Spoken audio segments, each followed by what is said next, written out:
Welcome to Newsmax TV. I'm Kathleen Walter. We're pleased to be joined again by Iowa's 5th District Representative Steve King. He represents the western part of Iowa. In the new Congress, Representative King will likely become the chairman of the House Judiciary Subcommittee that handles immigration and citizenship issues. Welcome to Newsmax TV again, Congressman King. Thanks for having me back. Well, Democrats are pushing the DREAM Act through the lame duck session of Congress, and critics are calling it a backdoor to amnesty for illegal immigrations. Can Republicans do anything to stop it? Well, we stand and fight it everywhere we can. And in the House side, if Nancy Pelosi decides to be spiteful and seek to force the DREAM Act through the House, she probably has the votes to do that. The wild card would be, look at all the Democrats that lost their seats. Look at all the blue dogs that lost their seats. They went from 53 down to 23. There were at least that many blue dogs that lost their seats. And Heath Shuler ran for minority leader against Nancy Pelosi. He didn't really run a campaign. I give him credit for trying, but he carried 43 votes. That's the people that are left in their conference. So it tells me that the folks that voted for Heath Shuler probably are not going to vote for the DREAM Act. And the folks that are on their way out the door are probably not going to vote for the DREAM Act. I think it'd be hard for them to pass that through the House right now, but in the Senate is where the real fight is, where the filibuster can actually stop it. And if Harry Reid thinks that he's going to bring it as a standalone piece of legislation, which he said, I think it's going to be hard for him to beat the filibuster and come up with the 60 votes for cloture. Is it true that the DREAM Act allows students to sponsor their parents and their extended family for legalization? Well, in the end it does, because it gives them a path to citizenship for joining the military for a couple of years or going to college for, I believe it's a couple of years. And the age limits on that, some say up till 16, if they came into the country illegally up till age 16. Some say that they might be eligible, though, all the way up to age 35.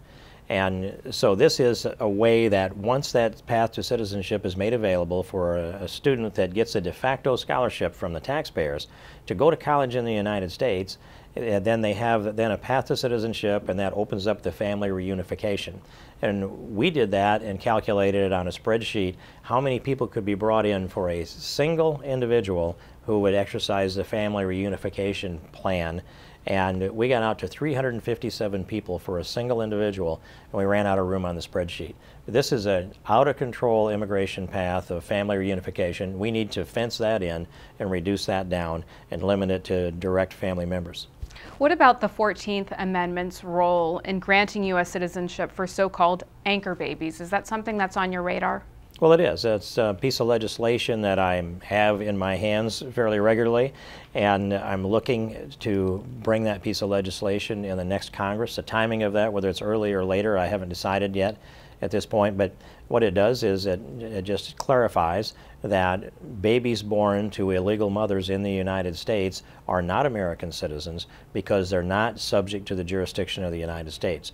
And when the 14th Amendment was drafted, it was drafted with that language that persons born in the United States and subject to the jurisdiction thereof are American citizens. That was so that slaves, the children of slaves, would be American citizens. And the subject to the jurisdiction thereof clause referred to Native Americans that were living on certain reservations that were not subject to the jurisdiction of the United States. And it's clear that the ambassadors, the diplomatic corps, their children are not American citizens. And if someone flies through the United States on a through flight and say the plane lands in Detroit bound for Toronto and a baby's born, that baby's not an American citizen because they haven't gone through customs. But if the mother sneaks through customs and has the baby in the same airport, that's an American citizen. It's just wrong. The American people know it. And the Constitution also provides Congress with the authority to enforce the 14th Amendment. This is one of the ways we can do it, is to pass legislation to put an end to anchor babies. Representative, what are you hearing about a possible vote to repeal Obamacare at the start of the next session? And if necessary, would you support passing a repeal bill repeatedly, as some advocate? I would do all of those. And here's where I think this hangs right now, and that is that the 2001 and the 2003 tax brackets that need to be made permanent. We would call it, if they are not, the Obama tax increases. If that gets resolved in the lame duck session between now and, say, mid-December, then I think the highest priority becomes repealing Obamacare. That should then become H.R. 1, Repeal Obamacare. a standalone piece of legislation that can mirror almost exactly the language that I introduced, that Michelle Bachmann introduced, that I have on the discharge petition with 173 signatures, which Leader Boehner has signed, now Speaker-designate Boehner has signed, along with the incoming Majority Leader Eric Cantor. All but 6 Republicans signed the discharge petition to repeal Obamacare. Yes, I'd bring it up and pass it several times a year to remind the American people of where those votes are. And the President, if it gets to his desk, he would veto it, most likely, and we would not have the votes to override the presidential veto. So the next part of this path that we need to follow is to shut off the funding in every appropriations bill that could be used to either implement or enforce Obamacare. There likely will be 13 appropriations bills. We may go to more appropriations bills.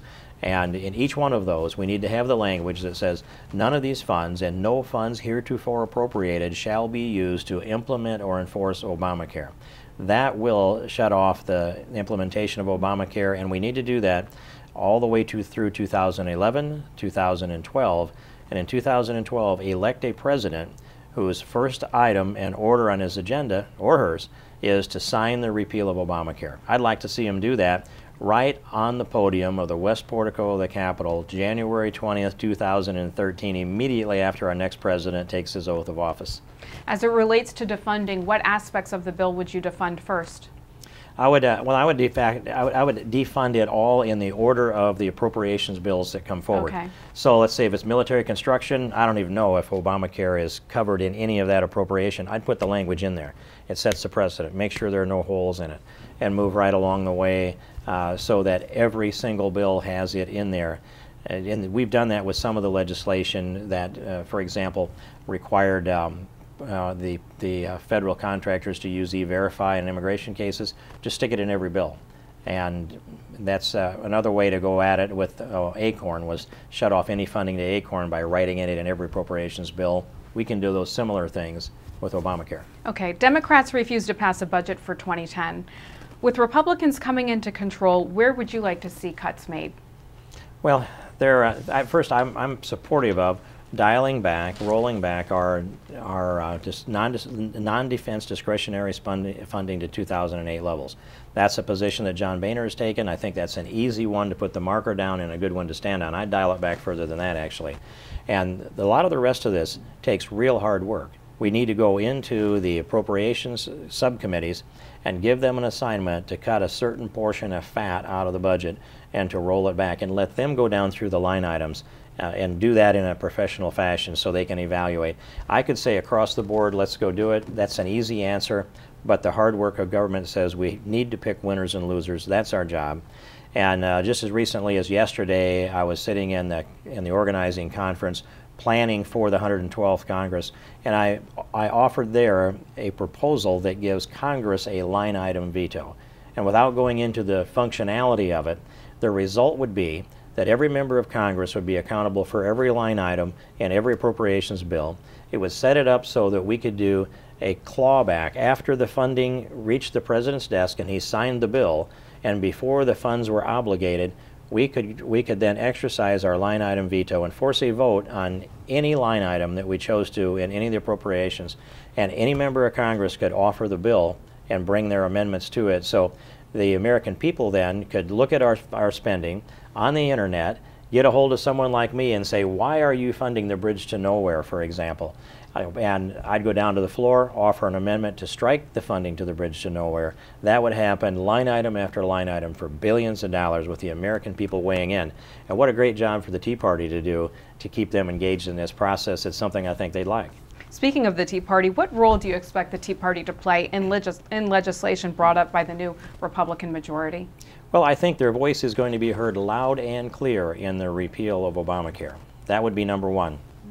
If there's any subject matter that's mobilized the American people, it's been imposing this version of socialized medicine on a free people, a people that believe the Constitution and our liberty is paramount to being a, let's say, dependence in a nanny state.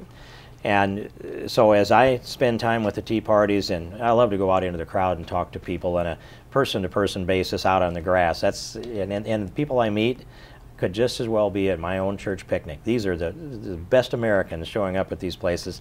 But I think that the repeal of Obamacare is #1 on their list, and I don't think there's going to be any alternative except, and I'm for this certainly all the way, but bring the repeal, and they will not accept the idea that just passing a repeal and having it die in the Senate or be vetoed by the President is adequate.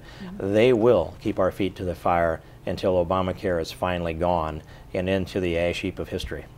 On another topic, the TSA recently began some new and very controversial screening procedures. What, if anything, can Republicans in Congress do about this?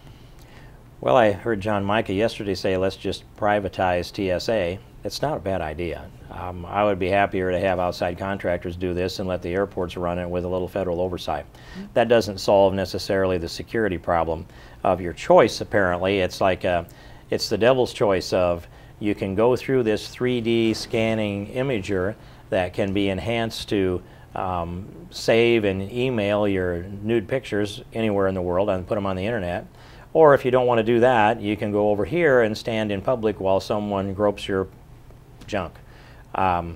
That's not a very good alternative. Neither one of those are acceptable alternatives to a lot of people, and so a lot of people will not fly. Here's what I'll say is a far better alternative, and I've said this for a long time.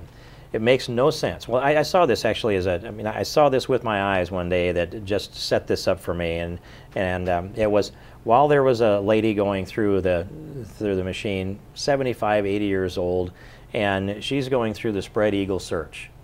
And I'm watching that, and a young Middle Eastern appearing male waltzed through, and I can deal with that, all right, but when he looked over at her and saw that, he smirked. I saw the smirk on his face, and I think that was the image of the smirk that's coming from Al-Qaeda and our terrorist enemies, that they put America through this part now where we are all having to submit to something that they would not submit to in their own culture. And so I'll suggest this, that profiling has always been an essential component of law enforcement. We should profile these airline passengers, and we can do that. We can just say, if you want to fly on the airlines, then you'll need to go through these standards. We could put a score system out there, and I actually expected TSA would do this from the beginning. Why not put a weighted calculus on who gets checked more closely? What country are you from? What does your passport say on where you've been? Are you young? Are you male? Are you of Middle Eastern descent? You know, how many blue-eyed bombers have we had? Let's just put the whole profile out there, score that appropriately. Surely we have some smart people that can put that into a formula, and then have some random tests of others that aren't necessarily kicked out in that. That would be the smart thing for America to do. A lot of people could get on planes quickly. Al does something similar to that when you fly to Israel, and they haven't had a hijack since the early 70s. So I think that's what we need to do, is do legitimate profiling. It's always been legitimate to do so, and it's the left and their wild exaggeration, the professional hyperventilators from the left, that put us into this in the first place. All right, last question real quickly. You strongly supported Representative Michelle Bachmann for GOP Conference Chairman, but the position went to Congressman Jeb Hensarling. First, are you disappointed? And second, do you see a leadership role for Representative Bachmann down the road? Well, I'm not disappointed with the leadership of Jeb Hensarling, for starters. I talked to him just yesterday and the day before, and I said, Jeb, you know, in my quietest moments, I can't think of a single negative thought about Jeb Hensarling. He has done his job every day since we came into this Congress together, so that part's fine. I wanted to see Michelle Bachmann's voice inside of leadership to be actually the voice of our conference, because I believe that aside from Mike Pence, who is stepping down, Michelle Bachmann is the best communicator we have. And that's the role of the conference chair, is to communicate and articulate the positions of our conference. Who could do that better than Michelle Bachmann? But what happened was there was a transition of power that was anticipated, to the extent that Jeb Hensarling's campaign was ready to go up front, and they ran a great campaign, and before we could get the campaign up and running for Michelle, it was pretty much already sewed up. But it was important to run that campaign anyway, and it's important to have her voice, because someone has to hold the conference accountable to be the conscience of the constitutional conservatives. That's been a role that I've played in my time in Congress. That's a role that I think she can play an even greater role in, and I'll continue to support her in doing that, and I don't think you've heard the end of Michelle Bachmann by any means. She'll still be an important voice and perhaps an even more effective voice from the outside than the inside. All right, Representative King, thank you. It is my pleasure. Thank you, Kathleen. And thank you for watching Newsmax TV.